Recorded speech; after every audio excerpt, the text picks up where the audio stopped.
بسم اللہ الرحمن الرحیم ان ابی ہریرۃ رضی اللہ تعالی عنہ قال قال رسول اللہ صلی اللہ علیہ وسلم۔ سیدنا ابو ہریرہ رضی اللہ تعالی عنہ سے روایت ہے، آپ فرماتے ہیں رسول اکرم صلی اللہ علیہ وآلہ وسلم نے ارشاد فرمایا، ان اللہ تجاوز عن امتی ما وسوست به صدورها، بے شک اللہ رب العالمین جل جلالہ نے میری امت سے درگزر فرمایا ہے جو بھی وسوسے، جو بھی برے خیال ان کے سینوں میں آتے ہیں۔ برے خیال یعنی یہ ہیں کہ انسان کے دل میں برا خیال آیا اور پھر تھوڑی دیر کے بعد وہ چلا گیا۔ ایک وہ برا خیال ہے جو آیا اور پھر دل میں رہ گیا۔ ان دونوں پر معافی ہے کہ برا خیال خود ہی آیا اور تھوڑی دیر کے بعد اہل ایمان نے یقینی بات ہے جب خیال آئے گا وہ توبہ کرے گا، استغفار، مولا یہ کیوں مجھے برا خیال آ رہا ہے، لا حول شریف پڑھے گا، اعوذ باللہ من الشیطان الرجیم پڑھے گا، تو تھوڑی دیر کے بعد ہی آنن فانن یہ خیال دل دماغ میں آتے ہیں اور تھوڑی دیر کے بعد خود ہی دفع ہو جاتے ہیں۔ ایسے برے خیالات پر نبی پاک صلی اللہ علیہ وسلم کی امت پر معافی ہے،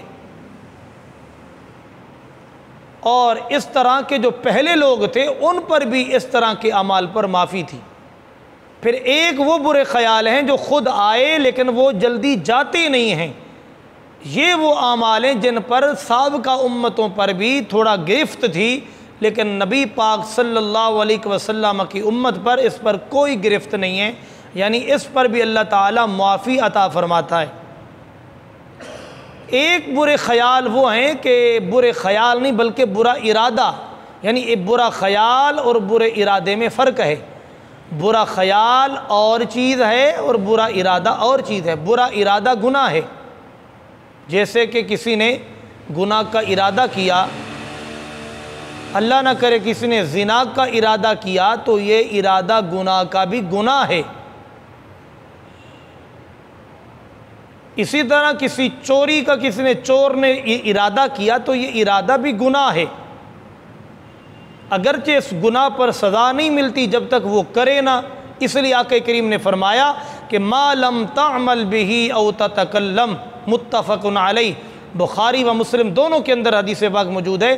حضور نے فرمایا جب وہ خیالات آئے، کوئی ارادہ آیا لیکن بندے نے اس پہ عمل نہیں کیا،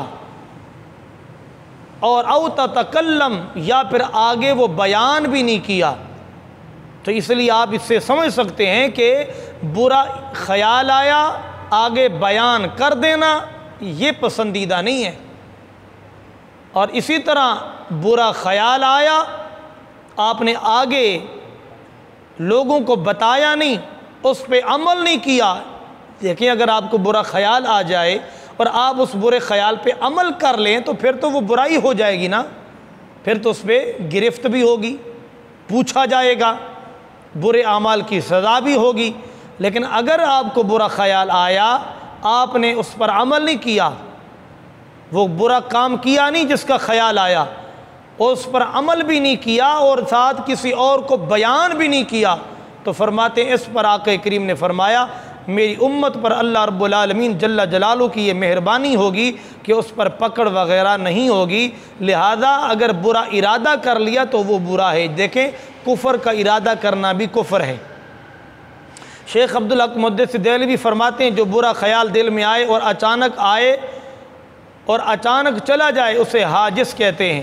یہ آنی فانی ہوتا ہے، آتا ہے اور چلا جاتا ہے، اور اسی طرح فرماتے ہیں یہ پچھلی امتوں پر بھی معاف تھا اور ہم پر بھی معاف ہے، لیکن جو دل میں باقی رہ جائے وہ ہم پر معاف ہے، ان پر معاف نہ تھا۔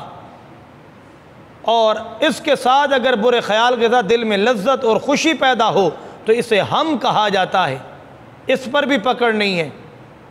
اور اسی طرح اگر برا خیال آئے اور اس پر بندہ پختہ ارادہ کر لے تو پختہ ارادہ کر لینا یہ عزم ہے، اس پر پکڑ ہے۔ لہذا ارادہ گناہ اگرچہ گناہ ہے مگر اس پر حد نہیں ہے۔ آپ فرماتے ہیں ارادہ زنا گناہ ہے مگر زنا نہیں ہے۔ قولی گناہ میں کلام کا اعتبار ہے اور فعلی گناہ کے اندر جو ہے وہ فعل کا اعتبار ہے۔ قولی گناہ کے اندر قول کا اعتبار ہے اور فعلی گناہ کے اندر فعل کا اعتبار ہے۔ تو لہٰذا آقا کریم صلی اللہ علیہ وسلم نے کتنی اپنی امت پر اللہ کی جانب سے عطاؤں کا، مہربانیوں کا ذکر فرمایا کہ جو بندہ یہ سوچتا ہے کہ یار میرے دل میں بڑے بڑے برے برے خیالات آتے ہیں اور وہ ان باتوں سے پریشان ہو کے گھوم رہا ہے کہ میں تو گنہگار ہو گیا، تو حضور نے فرمایا تو پریشان نہ ہو، گنہگار تو نہیں ہوا، تیرے دل میں اچانک خیال آئے چلے گئے، کوئی گرفت نہیں ہے۔